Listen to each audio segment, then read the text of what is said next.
நம்ம எல்லாருக்குமே சேமிக்கணும் அப்படிங்கிற ஆசை இருக்குங்க. யாருக்கு தான் இருக்காது? பணத்தை சேர்த்து வைக்கணும், அதில் ஏதாவது இன்வெஸ்ட்மெண்ட் பண்ணணும், தங்கம் வாங்கணும், ஏதாவது ஒன்று நமக்கு தோணிட்டு தான் இருக்கும்.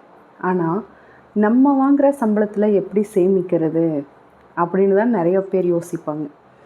நம்ம வாங்குகிற சம்பளம் கைக்கும் வாய்க்குமே சரியாக இருக்கே, வரவு செலவுக்குமே சரியாக இருக்கே, இதில் எங்கே போய் நம்ம சேமிக்கிறது, இப்படி தான் எல்லாருமே யோசிச்சுட்ருப்போம். அதுக்காக எல்லாருமே 50,000 சம்பளம் வாங்கினா தான் சேமிக்க முடியும், 1,00,000 சம்பளம் வாங்குறவங்க தான் சேமிக்க முடியும் அப்படின்னே இருக்க முடியுமாங்க? இப்போது 50,000 1,00,000 வாங்குறது நார்மலாக ஒரு 20,000 25,000 இல்லை 15,000 சம்பளம் வாங்குறவங்களுக்கு அது பெரிய அமௌண்ட்டு தான். 50,000 1,00,000ங்கிறது. ஆனால் இந்த 1,00,000 சம்பளம் வாங்குறவங்களே பணத்தை சேமிக்க முடியாமல் தான் திணறிட்டு இருப்பாங்க. ஏன்னா நமக்கு எப்படி 20,000மோ அந்த மாதிரி தான் அவங்களுக்கு 1,00,000. நமக்கு 20,000த்துக்கான செலவு இருக்கும், அவங்களுக்கு 1,00,000த்துக்கு மேலேயே செலவு வச்சுருப்பாங்க. அவங்க சம்பளம் வந்தோடனே ஒரு வாரத்திலேயே எல்லா பணமும் அவங்களுக்கு காலியாகி அதுக்கப்புறமே அவங்க செலவுக்கு என்னடா பண்ணுறதுன்னு திணறிட்டு இருக்கிற மாதிரியே தான் இருப்பாங்க. அதனால் யாருக்குமே அவங்க வாங்குகிற சம்பளம் பத்தாது, எச்சா வந்தால் தான் சேமிக்க முடியும். நல்லா இல்லைங்க. நம்ம வாங்குகிற சம்பளத்திலேயே எப்படி சேமிக்கிறது அப்படின்னு தான் நான் சொல்ல போகிறேன். அது வந்து என்ன சொல்கிறது, ஈஸியாக சொல்லிட்டு போயிடுவோமா, அது செய்கிறவங்களுக்கு தானே தெரியும் கஷ்டம் அப்படின்னு நினைப்பீங்க. கஷ்டம் தாங்க, எல்லாமே கொஞ்சமாவது கஷ்டப்பட்டால் தான் செய்ய முடியும். நம்ம எல்லாமே கடைசியில் நம்ம இஷ்டத்துக்கு எல்லாமே பண்ணணும், கடைசியில் நமக்கு இவ்வளோ பணம் நிற்கணும் அப்படின்னா அது யாருக்குமே நிற்காது. கொஞ்சம் கஷ்டப்பட்டு தான் சேமிக்கணும். இதில் நிறையா பேருக்கு என்னென்னா, கையில் வந்துட்டு பணம் வந்துட்டே இருக்கும், ஆனால் தங்காது. ஏதாவது ஒரு வகையில் செலவு ஆகிட்டே இருக்கும். திடீர்னு மாதம் ஃபுல்லாக நல்லா போயிட்டுருக்கும், பரவாயில்ல இந்த மாதம் கையில் ஒரு 4,000 5,000 மிச்சமாகுது அப்படின்னு நினச்சிட்டு இருந்தோம்னா கரெக்டாக அதுக்கு ஒரு செலவு வரும். ஏதாவது ஒரு ஹாஸ்பிட்டல் செலவாகட்டும், இல்லை நீங்கள் பைக்கோ ஏதாவது வச்சுருந்தீங்கன்னா, வண்டி வச்சுருக்கும்போது அதுக்கு ஏதாவது செலவு வரும், இல்லை வீட்டில் ஏதாவது ஃப்ரிட்ஜோ வாஷிங் மிஷினோ எல்லாம் அதாவது பங்குக்கு ஏதாவது ஒரு வேலையை காட்டி அந்த மிச்சம் இருக்கிற காசுக்கு செலவு வச்சிரும். இந்த மாதிரி கையில் பணமே தங்காமல் எனக்கும் இப்படி ஏதாவது ஒரு செலவு வந்துகிட்டே தான் இருந்துச்சுங்க. அது வந்து நான் யதார்த்தமாக ஒரு விஷயம் பண்ணினேன். இது நிறைய பேர் பண்ணுறாங்களா என்னன்னு எனக்கு தெரியல. ஆனால் இது நானாக ஃபாலோ பண்ணேன். எனக்கு அது கொஞ்சம் பரவாயில்லன்னு தோணுச்சு. அதாவது அதுக்காக எனக்கு அப்படியே சம்பள பணம் அப்படியே மிச்சமாச்சு அப்படியெல்லாம் சொல்ல மாட்டேன். நான் ஒரு விஷயம் பண்ணேன், அதை நான் இந்த வீடியோவோட கடைசியில் சொல்கிறேன், நீங்கள் ஸ்கிப் பண்ணாமல் பாருங்கள், தெரியும். இப்போது பணத்தை சேமிக்கிறதுக்கு என்ன பண்ணுறதுன்னு சொல்கிறேங்க. இப்போ வந்து நீங்கள் ஒரு டெய்லி எப்படி காய்கறிக்கு பாலுக்குன்னு நீங்கள் எடுத்து செலவு பண்ணுவீங்களோ அதே மாதிரி நீங்கள் டெய்லியும் 100 ரூபாய் எடுத்து சேவ் பண்ணி வைங்க. அதாவது நீங்கள் அதுக்காக உண்டியல் வாங்குங்க, இல்லை ஏதாவது ஒன்று வாங்கி அதில் போட்டுட்டுருங்க அப்படி சொல்ல வரலைங்க. அந்த காலத்துலலாம் நம்ம பாட்டி அம்மாலேருந்து எல்லாம் என்ன பண்ணாங்க, சமையல் ரூமில் ஏதோ ஒரு டப்பாவில் போட்டு வச்சிட்ருப்பாங்க, சீரக டப்பாவில் வெந்தய டப்பாலன்னு. அந்த மாதிரி ஏதாவது ஒரு டப்பாவில் நீங்கள் டெய்லி 100 ரூபாய்ன்னு மறக்காமல் எடுத்து போட்டு வச்சுட்டே வாங்க.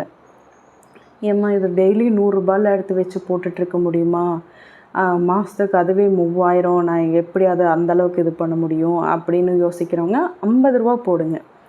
ஒரு நாளைக்கு 50 ரூபா 50 ரூபான்னு எடுத்து போட்டுட்டு வந்தாலே மாத கடைசியில் உங்களுக்கு 1,500 ரூபாய் கையில் நிற்கும். ஒரு சில பேர் மாத கடைசியில் 100 ரூபா கூட கையில் இல்லாதவங்க இருக்காங்க. ஆனால் நீங்கள் தினமும் 50 ரூபாய் எடுத்து வச்சாலே மாத கடைசியில் உங்களுக்கு 1,500 ரூபாய் நிற்கும். அதே நீங்கள் இன்னும் கொஞ்சம் சிரமப்பட்டு 100 ரூபான்னு போட்டிங்கன்னா ஒரு மாத கடைசியில் நீங்கள் பார்க்கும்போது 3,000 ரூபாய் இருக்கும். இந்த மாதிரி சின்ன சின்னதாக சேர்த்துங்க. இந்த கடைக்கு போயிட்டு வந்து மிச்சமாகிற காசு எடுத்து அதையும் போட்டு வைங்க. சில்லறை காசாக இருந்தாலும் பரவாயில்ல, அது ஒரு அமௌண்ட்டாக இருக்கும் உங்களுக்கு.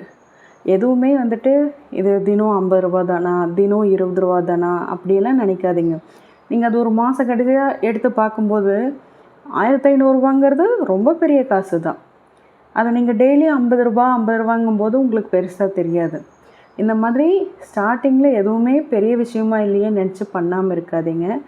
50 ரூபாயும் 100 ரூபாயும் உங்களால் எவ்வளோ முடியுமோ அதை வந்து நீங்கள் டெய்லியும் போட்டுகிட்டே இருங்க. அது உங்களுக்கு மறந்து போகுது, இல்லைன்னா இன்ட்ரெஸ்ட் வரமாட்டேங்குது அப்படி டெய்லி எடுத்து வைக்க அப்படி நினச்சிங்கன்னா இந்த மாதிரி ஏதாவது ஒரு கோல் ஃபிக்ஸ் பண்ணிக்கோங்க. நீங்கள் ஏதாவது நகை அடகு வச்சுருப்பீங்களா இருக்கும், இல்லைன்னா புதுசாக ஏதாவது 1 கிராம் நகை எடுக்கலாம் அப்படின்னு தான் நினச்சிட்ருப்பீங்க. ஏதாவது ஒரு விஷயத்துக்காக இதுக்கு நான் இந்த அடகு வச்ச நகையை நான் மீட்கிறதுக்காக நான் இதை சேர்க்குறேன், அதனால் நான் இதை இப்படி பண்ணிட்டேன்னா மாத கடைசியில் எனக்கு இவ்வளோ அமௌண்ட் வரும், இதை கொண்டு போய் நான் அந்த நகைக்கு கட்டிடுவேன். இல்லைனா மாதம் இப்படி 50 ரூபா எடுத்து வச்சு 1500 வந்துச்சுன்னா நான் மாதம் 1500 நகைச்சீட்டு போட்டுருவேன். கடைசியில் 1 வருஷத்துலேயே நீங்கள் போய் அழகாக நகை எடுத்துகிட்டு வந்துடலாமே. இந்த மாதிரி ஏதோ ஒன்று உங்கள் ஆசையை வளர்த்திக்கோங்க நீங்களே. இப்படி ஒரு கோல் ஃபிக்ஸ் பண்ணிட்டீங்கன்னா உங்களுக்கு வந்து அந்த நகையை இப்படி ஒரு கோல் ஃபிக்ஸ் பண்ணிட்டீங்கன்னா உங்களுக்கு அந்த பணத்தை சேர்க்கறது கொஞ்சம் ஈஸியாக இருக்கும், உங்களுக்கே ஆர்வமாக இருக்கும். ஓகே, இப்போ நான் ஃபஸ்ட்டு சொன்னேன் இல்லைங்க, இந்த பணம் வந்து நிறைய பேருக்கு கையில் தங்காது, வந்த பணம் அப்படியே செலவாயிரும்னு. எனக்கு அப்படி தான் இருந்துச்சு. நான் அதுக்கு என்ன பண்ணேன்னு கேட்டிங்கன்னா, சம்பளம் வந்தோடனே என்ன பண்ணுவேன்னா கேஷாக எடுத்துருவேங்க. அதை வந்து அப்படியே நம்ம பேங்க்லேயே அப்படியே அக்கௌண்ட்லேயே விட்டுருந்தோன்னா எப்படியும் ஹஸ்பண்ட் வெளியே போகும்போதோ ஏதாவது ஒன்று ஓகே பணம் இருக்குல்லன்னு செலவாக தான் செய்யும். இப்போது எல்லா ஃபேமிலியோடு வெளியே போகிறேன்னா ஓகே ஹோட்டல் போகிறோம், அங்கே போகிறோம், இங்கே போகிறேன்னு ஓகே அக்கௌண்ட்டில் தான் பணம் இருக்குல்ல, எவ்வளோ ஆனாலும் பார்த்துக்கலான்னு ஒரு அசால்ட்டாக செலவு பண்ணுவோம். அப்போது அதை என்ன பண்ணுவோன்னா நாங்கள் கேஷாக எடுத்து வச்சுட்டோம். கேஷாக எடுத்து வச்சு அதையும் நான் என்ன பண்ணுவேன்னா நான் பீரோவில் அங்கே இங்கே நல்லா இது பண்ணலைங்க. ஃபஸ்ட்டெல்லாம் அப்படி வச்சுட்டு இருந்தது தான்.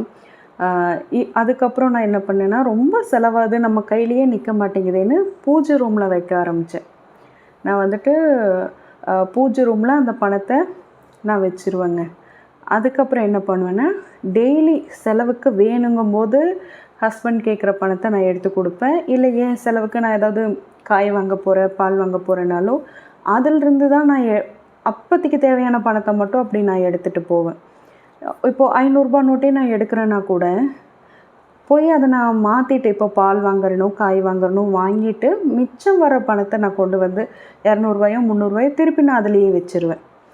இப்படியே பண்ணி நான் ஒவ்வொரு தடவையும் அப்படி எடுக்கும்போது எனக்கு உண்மையிலேயே நான் அது ஒரு இப்போ நான் அதை ஃபாலோ பண்ணி இப்போ ஒரு 6 மாதம் இருக்குங்க. 6 மாதமாக அதான் ஃபாலோ பண்ணிகிட்ருக்கேன். எனக்கு வந்து உண்மையிலேயே இது ஏதோ காசு ரொம்ப குறைவாக செலவாகுதோ அப்படிங்கிற மாதிரி ஒரு ஃபீல். அது என் மனசுக்கு அப்படி தோணுதா என்னன்னு தெரில, ஆனால் எனக்கு அது நல்லா ஃபீல் ஆகுது. காசு குறைவாக செலவாகுது, மாத கடைசியில் கையில் கொஞ்சம் பணம் நிற்கிது, இது எல்லாமே எனக்கு தெரியுது. அதனால் உங்களுக்கும் இது யூஸ்ஃபுல்லாக இருக்கும்னு நினச்சி சொல்கிறேன். ஒருவேளை நம்ம சப்ஸ்கிரைபர்ஸ் யாராவது இந்த வீடியோ பார்த்துட்ருக்கிறவங்க யாராவது இந்த மாதிரி ஃபாலோ பண்ணிகிட்ருக்கீங்கனாலும் எனக்கு கமெண்டில் சொல்லுங்கள். இல்லை இது நல்ல டிப்ஸாக இருக்குது, நானும் இதை ஃபாலோ பண்ணுறேன் அப்படிங்கிறவங்களும் எனக்கு கமெண்ட்டில் சொல்லுங்கள். 200 கிராம் தங்கம் வேணுமா அப்படின்னு ஒரு வீடியோ போட்டிருக்கேங்க. அந்த வீடியோவோட லிங்க்கை நான் கமெண்ட் பாக்ஸில் கொடுக்குறேன். உங்களுக்கு டைம் இருந்தால் நீங்கள் அந்த வீடியோவையும் பாருங்கள்.